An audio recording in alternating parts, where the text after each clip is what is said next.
Hello, j'espère que tu vas bien. Aujourd'hui, j'ai envie d'évoquer un sujet avec toi qui n'est autre que l'excuse de l'argent. Donc ici, je vais t'inviter à une introspection, je vais t'inviter à regarder plusieurs choses, plusieurs questions pour que tu prennes conscience de ton monde intérieur en lien avec l'argent. Et ma question, c'est combien de fois par jour est-ce que tu donnes la responsabilité de ta vie, est-ce que tu donnes la responsabilité de tes choix à l'argent ?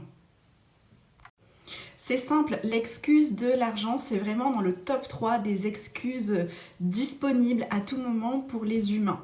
Je ne dis pas que ça n'est pas ta réalité véritable et que tu n'as pas cette sensation vraie de manquer, de ne pas avoir ce qui est requis, ce dont tu as besoin pour pouvoir décider de tout ce dont tu as envie. Je peux entendre effectivement la réalité factuelle aujourd'hui, mais cette réalité factuelle ne va pas changer tant que l'excuse perdure.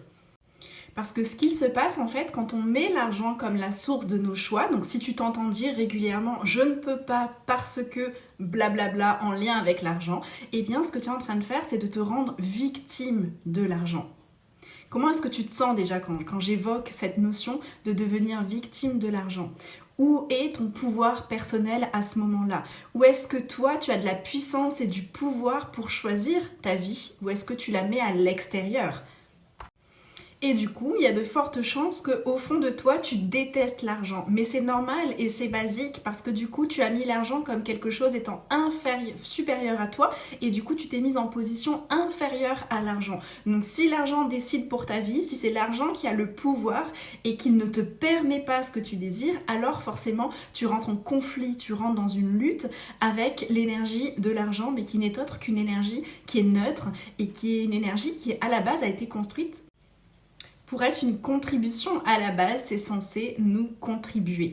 Donc, tu peux regarder aussi à quel point, tant que tu es en dissonance en lien avec l'argent, tu ne peux pas recevoir les éventuelles contributions.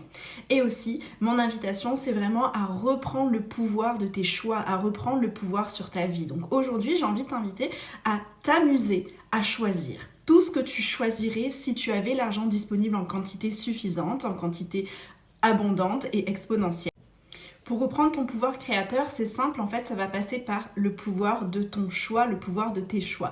Donc, à chaque fois que tu désires quelque chose, ou que tu souhaiterais quelque chose, et que tu as tendance à te dire « non, mais je peux pas » parce que prends un espace de recul et demande-toi « ok, et si je le choisissais ? Juste, j'ai envie de le choisir. Juste, j'ai envie de jouer avec la dynamique énergétique de cette chose, cet élément, ce choix, ce voyage, ce cadeau, ce resto dans ma vie. » Au lieu de te demander si tu peux ou si tu ne peux pas dans ta réalité factuelle, financière, actuelle, juste choisis cette dynamique. Qu'est-ce que ça permet ? Ça permet déjà aussi de fabriquer cette notion de persévérance, de patience aussi. Parce qu'on vit dans un monde où on veut tout de suite, right now. Et que si on ne l'a pas tout de suite, ça vient créer une frustration. On est vraiment dans l'instantanéité. Donc dans l'instantanéité, si je veux ça, mais que ma réalité me montre que je ne peux pas, alors je me mets dans un espace de contraction, de frustration et de manque, alors que ça n'est pas forcément quelque chose qui va être avéré dans le futur. Donc, continue de choisir les possibilités, choisir ce dont tu as envie. Tu vas commencer à vibrer cet espace à l'intérieur de toi, tu vas vibrer beaucoup plus de joie parce que imagine si tu as fait ton shopping énergétique et que tu sais que telle et telle chose vont vraiment être une contribution pour toi et te rendre joyeuse et que quand tu viens t'y connecter, tu te dis je ne sais pas quand, mais ça va faire partie de ma vie, c'est hyper excitant en fait. Depuis cet espace-là, tu vas aussi vraiment te rendre compte qu'il y a des choses pour lesquelles tu as tendance à dire « je ne peux pas, j'ai pas d'argent », alors qu'en fait, tu n'as pas envie de les choisir. Tu n'as pas envie d'aller à tel endroit, faire telle chose. C'est tellement facile de déposer l'excuse, en fait, numéro 1 sur l'argent. Donc ça va amener beaucoup plus de conscience dans ton univers, de savoir ce que tu choisirais vraiment, dans quoi est-ce que tu investirais vraiment ton argent si tu l'avais, si tu le possédais.